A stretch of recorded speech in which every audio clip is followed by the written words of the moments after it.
ஓம் ஸ்ரீ சத்குரு சாய்நாதரின் திருவடிகள் போற்றி. Hi friends, இந்த நாள் உங்கள் அனைவருக்கும் ஆசீர்வாதமிக்க நாளாக அமைந்திட இறைவனை வேண்டி வீடியோவுக்குள் அழைக்கிறேன். நாம் ஸ்ரீ சாயி சச்சரிதம் 28வது அத்தியாயம் சென்ற வீடியோவில் பாபாவிடம் ஈர்க்கப்பட்ட லக்ஷ்மி சந்த் உள்ளத்தில் பாபாவை பற்றி ஓடிக்கொண்டிருந்த சிந்தனைகள் ஒவ்வொன்றையும் அப்படியே பாபா எடுத்துரைத்ததை கண்டு அவர் வியப்புற்று நின்றதையும், புர்ஹான்பூரிலிருந்து வந்த ஒரு மாது பாபாவின் மேல் கொண்டிருந்த பெரும் பக்தியையும் அன்பையும் பாபா அங்கீகரிக்கும் வண்ணம் அவள் கொண்டு வந்த கிச்சடியை பேராவலுடன் உண்டதையும், அடுத்து மேகா என்னும் பக்தர் அவர் எஜமானரால் பாபாவை சந்திக்க அனுப்பிய போது பாபா ஒரு முகமதியர் என்று கேள்விப்பட்டு அங்கு தன்னை அனுப்ப வேண்டாம் என்று எஜமானரிடம் கெஞ்சியும் வலுக்கட்டாயமாக அவரை பாபாவை சந்திக்க வைத்ததையும், ஆனால் பாபா மேகாவின் உள்ளத்து சிந்தனையை அப்படியே கூறி மசூதிக்குள் அனுமதிக்காமல்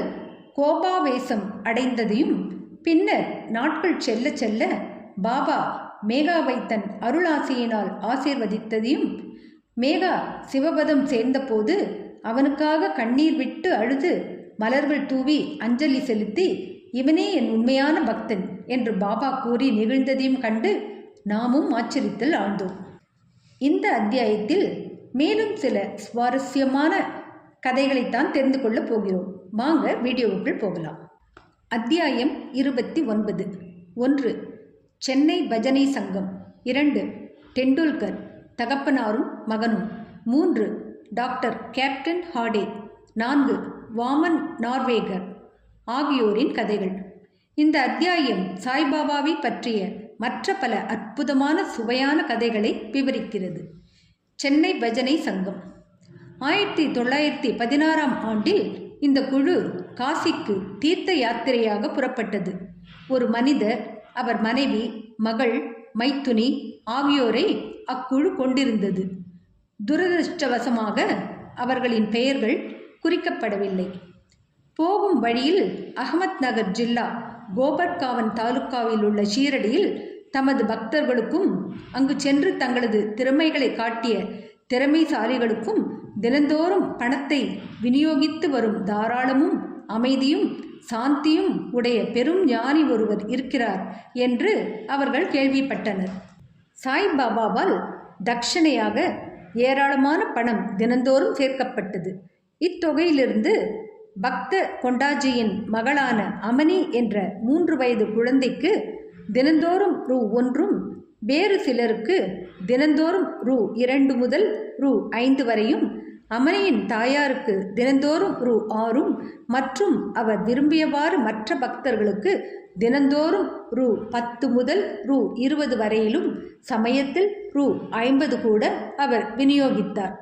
இவற்றையெல்லாம் கேள்விப்பட்டு அந்த கோஷ்டி ஷீரடிக்கு வந்து தங்கியது. அக்குழு மிக நன்றாக பஜனை செய்து மிகச் சிறந்த பாடல்களையெல்லாம் பாடியது. ஆனால் அந்தரங்கமாக அவர்கள் பணத்துக்காக ஆசைப்பட்டனர். அக்கோஷ்டியில் 3 பேராசை பிடித்தவர்களாய் இருந்தனர். ஆனால் அவ்வீட்டு தலைவியின் குணம் வேறுபட்டதாய் இருந்தது. அவளுக்கு பாபாவின் மேல் அன்பும் பிரியமும் இருந்தது. ஒரு நாள் மத்தியான ஆராத்தியின் போது அவளது பக்தி, நம்பிக்கை இவற்றில் பெருமகிழ்வடைந்த பாபா அவளுக்கு அவளது இஷ்ட தெய்வ காட்சியை அளித்தார். வழக்கப்படி சாய்நாதனுக்கு பதில் சீதாநாதனாக, ராமனாக காட்சியளித்தார். அவளது இஷ்ட தெய்வத்தை கண்டு மிக மிக உருகி போய்விட்டாள். கண்களில் இருந்து ஆனந்த கண்ணீர் பொங்கி வழிய மகிழ்ச்சியால் கைகளை தட்டினாள். மக்கள் அவளது ஆனந்த நிலையைக் கண்டு அதிசயம் உற்றனர். ஆனால் அதன் காரணத்தை அவர்கள் அறிய இயலவில்லை. பின்னர் மாலை பொழுதில் எல்லாவற்றையும் அவள் தன் கணவனுக்கு விளக்கினாள். சாய்பாபாவுக்கு பதிலாக அவள் எங்கனும் ராமனை கண்டாள் என அவள் கூறினாள். மிகுந்த எளிமையும் பக்தியும் உடையவளாதலால் அது அவளது மனப்பிராந்தியே என அவர் நினைத்தார். மற்றவர்கள் எல்லாம் சாய்பாபாவை பார்த்து கொண்டிருக்கும் போது நீ மட்டும் ராமனை காண்பதாவது என்று அவர் அவளை கேலி செய்தார். அவளது மனம் அமைதியாகவும் சாந்தமாகவும் இருந்த போதெல்லாம் அடிக்கடி ஸ்ரீ ராம தரிசனத்தை கண்டாள். ஆதலால் அவள் இக்கூற்றுக்கு செவிசாய்க்கவில்லை. அற்புத காட்சி. இம்மாதிரியாக எல்லாம் நடந்து கொண்டிருந்த போது ஒரு நாள் இரவு அவள் கணவர் தன் கனவில் அற்புத காட்சி ஒன்றை கண்டார். அது கீழ்வருமாறு. அவர் ஒரு பெரிய நகரத்தில் இருக்கிறார். போலீஸ் அவரை கைது செய்து கைகளை கட்டி லாக்கப்பில் வைத்திருக்கிறது. போலீஸ் நன்றாக அழுத்தி கட்டி கொண்டிருக்கும் போது ஜெயிலுக்கு வெளியில் சாய்பாபா அமைதியாக நின்று கொண்டிருப்பதை காண்கிறார். பாபா இவ்வளவு அருகில் இருப்பதை கண்டு வெளிப்படையான குரலில் அவரிடம், உமது புகழை கேள்விப்பட்டு நான் உமது திருவடிகளிடையே வந்தேன். தாங்களே நேரில் நின்று கொண்டிருக்கும் போது எனக்கு இந்த கேடு ஏன் நிகழ வேண்டும் என வினவுகிறார். பாபா, உனது கர்மத்தின் விளைவை நீ அனுபவித்தாக வேண்டுமே. அவர், இந்த பிறவில் இத்தகைய துரதிர்ஷ்டத்தை அளிக்கும் விதத்தில் நான் ஏதும் செய்யவில்லையே என்று கூற, பாபா, இப்பிறவியில் இல்லை என்றால் உனது போன பிறவில் நீ ஏதும் பாவம் செய்திருப்பாய் என்றார். அவர், எனது முந்தைய பிறவி பற்றி எனக்கு ஏதும் தெரியாது. ஆனால் அப்படியே நான் செய்திருப்பதாகவே வைத்துக்கொண்ட போதிலும் தங்கள் சாநித்தியத்தின் முன்னர் நெருப்பில் வைக்கோல் எறிவதைப் போன்று ஏன் அவைகள் அழிக்கப்படக்கூடாது என்று கேட்க, பாபா, உனக்கு அத்தகைய நம்பிக்கை உண்டா என கேட்டார். அவர் ஆம் என்று கூற, பாபா, உனது கண்களை மூடு என்றார். அவர் கண்களை மூடியதுதான் தாமதம். ஏதோ ஒன்று கீழே விழுந்து பலத்த அடிபடுவது போல் கேட்டது. அவர் கண்களை திறந்தபோது தாம் விடுதலையாகி இருப்பதையும் போலீஸ் ரத்தம் சிந்தி கீழே விழுந்து கிடப்பதையும் கண்டார். மிகவும் பீதியடைந்து பாபாவை அவர் பார்த்தார். பாபா, நீ இப்போது நன்றாக பிடிபட்டு கொண்டாய். இப்போது அதிகாரிகள் வந்து உன்னை கைது செய்வார்கள் என்றார். அவர் கெஞ்சினார், தங்களைத் தவிர என்னை காப்பாற்றுவார் வேறு ஒருவரும் இல்லை, எப்படியாவது என்னை காப்பாற்றுங்கள் என்றார். பின்னர் பாபா அவரை மீண்டும் கண்களை மூடச் சொன்னார். அவர் அதே மாதிரியாக செய்து பின் கண்களை திறந்ததும் அவர் ஜெயிலுக்கு வெளியே விடுதலையாகி இருப்பதையும் பாபா அவர் அருகில் இருப்பதையும் கண்டார். பாபாவின் காலடிகளில் அப்போது அவர் வீழ்ந்தார். இந்த நமஸ்காரத்திற்கும் முந்தைய நமஸ்காரங்களுக்கும் ஏதேனும் வித்தியாசம் உண்டா என்று பாபா கேட்டார். ஏராளமான வித்தியாசம் இருக்கிறது. எனது முந்தைய நமஸ்காரங்கள் எல்லாம் தங்களிடமிருந்து பணம் பெறுவதற்காக செய்யப்பட்டன. ஆனால் இந்த நமஸ்காரமோ தாங்கள் கடவுள் என்ற எண்ணத்தில் செய்யப்படுகிறது. அத்துடன் தாங்கள் முஸ்லீமாக இருந்து கொண்டு இந்துக்களை பாழ்படுத்துவதாக நினைத்தேன் என்றார். பாபா, முகமதிய கடவுள் மீது உனக்கு நம்பிக்கை இல்லையா என்று கேட்க அவர் இல்லை என்றார். பாபா, பஞ்சா என்ற உலோகத்தால் ஆன கை அடையாளம் உங்கள் வீட்டில் இல்லையா? தாபூத், மொஹரம் சமயத்தில் நீ அதை வழிபடுவதில்லையா? கல்யாணம் மற்றும் இதர பண்டிகை காலங்களில் நீங்கள் அமைதிப்படுத்தி ஆற்றும் காட் பீபி என்ற மற்றொரு முகமதிய பெண் தெய்வம் உங்கள் வீட்டில் இல்லையா என்று கேட்டார். அவர் இவைகளையெல்லாம் ஒத்துக்கொண்டார். பாபா, உனக்கு வேறென்ன வேண்டும் என்று கேட்க, அவரது குரு ராம்தாஸின் தரிசனத்தை பெற அவர் மனதில் அவா ஒன்று எழுந்தது. அப்போது பாபா பின்னால் திரும்பி பார்க்க சொன்னார். அவர் திரும்பிய போது ராம்தாஸ் நின்று கொண்டிருந்தார். அவர் காலடியில் விழப்போன போது ராம்தாஸ் மறைந்து விட்டார். பின்னர் அவர் பாபாவை விருப்பத்துடன், நீங்கள் வயதானவராக தோன்றுகிறீர்களே, உங்கள் வயது என்னவென்று தெரியுமா என்று கேட்டார். பாபா, என்ன, நான் கிழவன் என்றா சொல்கிறாய்? என்னோடு ஒரு ஓட்டப்பந்தயம் விட்டு பார்த்துவிட்டு சொல் என்று கூறிவிட்டு பாபா ஓடத் தொடங்கினார். அவரும் பின்னால் ஓடினார். ஓடும்போது பாபா அவர் தம் பாதத்தால் எழும்பிய தூசியில் மறைந்து விட்டார். அவரும் கண் விழித்தார். விழித்த பின் கனவு காட்சியை பற்றி அவர் தீவிரமாக சிந்தித்தார். அவரது மனோபாவனை முற்றிலுமாக மாறிவிட்டது. பாபாவின் பெருமையை அவர் உணர்ந்து கொண்டார். இதன்பின் அவரது பறிக்கும் குணமும் சந்தேகமும் மறைந்து ஒழிந்தன. பாபாவின் பாதாம்புயத்தில் உண்மையான பக்தி அவருக்கு ஏற்பட்டது. அக்காட்சி கனவுதான். ஆனால் கேட்கப்பட்ட வினா விடைகள் மிகவும் விறுவிறுப்பானதும் பொருள் செறிந்ததும் ஆகும். மறுநாள் காலை எல்லோரும் ஆரத்திக்காக மசூதியில் குழுமிய போது பாபா அவருக்கு 2 ரூபாய் மதிப்புள்ள இனிப்புகளையும் தம் பாக்கெட்டிலிருந்து 2 ரூபாய் பணமும் எடுத்து பிரசாதமாக அளித்தார். மேலும் சில நாட்கள் அவரை அங்கு தங்கச் செய்து அல்லாஹ் உனக்கு தாராளமாக அளிப்பார், உனக்கு எல்லாவித நன்மைகளையும் செய்வார் என்று ஆசி கூறினார். அங்கு அவர் அதிகமாக பணம் பெறவில்லை, ஆனால் அதற்கு மேலானவர்களை பெற்றார், அதாவது பாபாவின் ஆசியை. அது அவருக்கு தொடர்ந்து நன்மை அளித்து வந்தது. பின்னால் அக்கோஷ்டிக்கு ஏராளமான பணம் கிடைத்தது. அவர்களது பிரயாணம் வெற்றிகரமாக முடிவடைந்தது. அவர்கள் பிரயாணத்தின் போது எவ்வித அசௌகரியமோ தொல்லையோ ஏற்படவில்லை. பாபாவின் அருளால் ஏதிய ஆனந்தத்தையும் ஆசைகளையும் நினைத்தவாறே பத்திரமாகவும் சௌக்கியமாகவும் வீடு திரும்பினர். டெண்டுல்கர் குடும்பம். பாந்த்ராவில் டெண்டுல்கர் என்னும் குடும்பம் ஒன்று இருந்தது. அதன் உறுப்பினர்கள் எல்லோரும் பாபாவிடம் பக்தி பூண்டவர்களாக வாழ்ந்து வந்தனர். ஸ்ரீ சாய்நாத் பஜன்மாலா என்னும் 800 செய்யுட்கள் கொண்ட ஒரு நூலை திருமதி சாவித்ரி பாய் டெண்டுல்கர் பதிப்பித்திருக்கிறார். அது பாபாவின் லீலைகளை எல்லாம் விளக்குகிறது.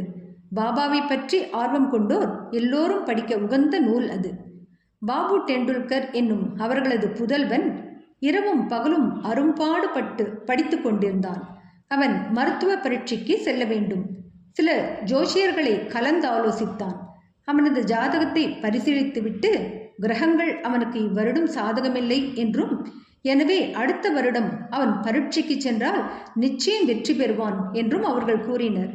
இது அவனை கவலைக்குள்ளாக்கி நிலை கொள்ளாமல் இருக்க செய்தது. சில நாட்களுக்கு பின் அவனது தாயார் ஷீரடி சென்று பாபாவை கண்டாள். பல விஷயங்களுடன் சில நாட்களில் பரீட்சை எழுதவிருந்த தன் மகனின் கவலைக்கிடமான நிலைமைகளையும் அவள் பாபாவுக்கு கூறினாள். இதை கேட்டுவிட்டு பாபா கூறினார், உனது மகனிடம் என்னை நம்பும்படி சொல். ஜாதகம், கைரேகைக்காரர்களின் ஜோசியம் ஆகிய முன்னோடி உரைகளை தூக்கி எறிந்துவிட்டு அவன் பாட்டுக்கு படித்து கொண்டிருக்கட்டும். பரீட்சையை அமைதியாக எழுதட்டும். அவன் இவ்வாண்டு தேர்வது உறுதி. என்னை நம்பும்படியும் ஏமாற்றம் அடைய வேண்டாம் என்றும் சொல் என்றார். தாய் வீட்டுக்கு திரும்பி இச்செய்தியை மகனுக்கு தெரிவித்தாள். பின்னர் அவன் கஷ்டப்பட்டு படித்து உரிய காலத்தில் பரீட்சையும் எழுதினான். எழுதும் பேப்பர்களை ரிட்டன் அவன் நன்றாக செய்திருந்தான். ஆனால் சந்தேகத்தால் பீடிக்கப்பட்டு பாஸ் செய்வதற்கு போதுமான மார்க்குகள் தான் பெறப்போவதில்லை என்று எண்ணினான். எனவே வாய்மொழி பரீட்சைக்கு ஓரல் போவதை பற்றி அவன் கவலைப்படவில்லை.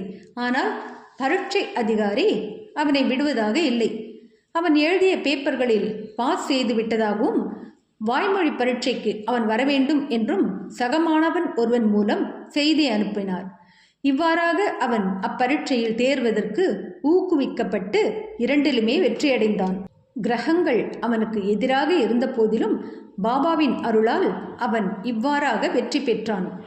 ஐயங்களும் கஷ்டங்களும் நம்மை சற்றே அசைத்து நம்பிக்கையை உறுதிப்படுத்தவே சூழ்கின்றன என்பதை இங்கே அறிய வேண்டும். நாம் வாழ்க்கையில் சோதனைக்கு உள்ளாக்கப்படுகிறோம். முழு நம்பிக்கையுடன் பாபாவை பற்றி கொண்டு நமது முயற்சிகளை தொடர்ந்து செய்வோமே ஆனால் நமது முயற்சிகள் அனைத்தும் முடிவாக வெற்றி முடி சூட்டப்பெறும். இப்பையனின் தந்தையாரான ரகுநாத் ராவ் பம்பாயில் உள்ள வெளிநாட்டு வாணிப கம்பெனி ஒன்றில் பணியாற்றி வந்தார். வயதாகிவிட்டபடியால் அவரால் வேலையை சரியாக செய்ய இயலவில்லை. எனவே அவர் ஓய்விற்காக விடுப்பு எடுக்க வேண்டியதாயிற்று. விடுமுறையின் போது அவர் தேகநிலை முன்னேறாததால் லீவை அதிகப்படுத்துவதோ அல்லது வேலையினின்று ஓய்வு பெறுவதோ தவிர்க்க முடியாததாகிவிட்டது. அவர் முதுமையும் நம்பிக்கையும் வாய்ந்த பணியாளராக இருப்பதால் அந்த ஸ்தாபத்தின் முக்கிய மேனேஜர் அவருக்கு ஒரு பென்ஷனுடன் ஓய்வு கொடுக்க தீர்மானித்தார். எவ்வளவு பென்ஷன் கொடுப்பது என்ற பிரச்சனை இத்தகைய தீர்மானத்திலிருந்து வந்தது. அவர் மாதம் ரூ. 150 பெற்று வந்தார். பென்ஷன் தொகையான ரூ. 75 வீட்டு செலவுகளை பராமரிக்க போதுமானவை அன்று. எனவே அவர்களெல்லாம் இவ்விஷயத்தில் கவலையுள்ளவர்களாக இருந்தனர். முடிவான ஏற்பாட்டுக்கு 15 தினங்களுக்கு முன்பாக பாபா திருமதி டெண்டுல்கரின் கனவில் தோன்றி, பென்ஷன் 100 ரூபாயாக அளிக்கப்பட வேண்டும் என நான் விரும்புகிறேன். இது உனக்கு திருப்திதானே என்று கேட்டார். பாபா, இம்மாதிரி ஏன் என்னை கேட்க வேண்டும்?